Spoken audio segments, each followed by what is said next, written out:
আসার সাথে সাথে বাচ্চাটারে বড় করে দিয়েছে কে?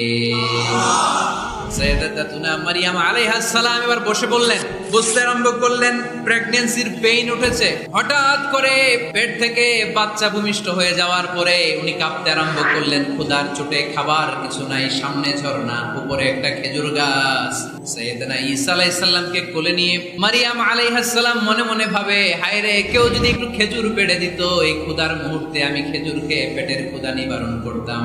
রব্বুল আলামিন মারইয়ামকে উদ্দেশ্য করে আয়াত নাজিল করে দিলেন, ওয়া হুজ্জি ইলাইকি বিজিদইন নাখলাতি তুসাকিত আলাইকি রাতাবান জানিয়া। কোরআন সাক্ষী, হুজ্জি ইলাইকি বিজিদইন নাখলা, এর মানে হচ্ছে মারিয়াম কেউ পেড়ে দিবে না, একটু কষ্ট করে হাতটা উঁচু করে খেজুরের ডালা ধরে ঝাঁকুনি মারো, টস টসে কাঁচা পাকা খেজুর নিচের দিকে পড়বে, তারপর তুমি তুলে খাবে।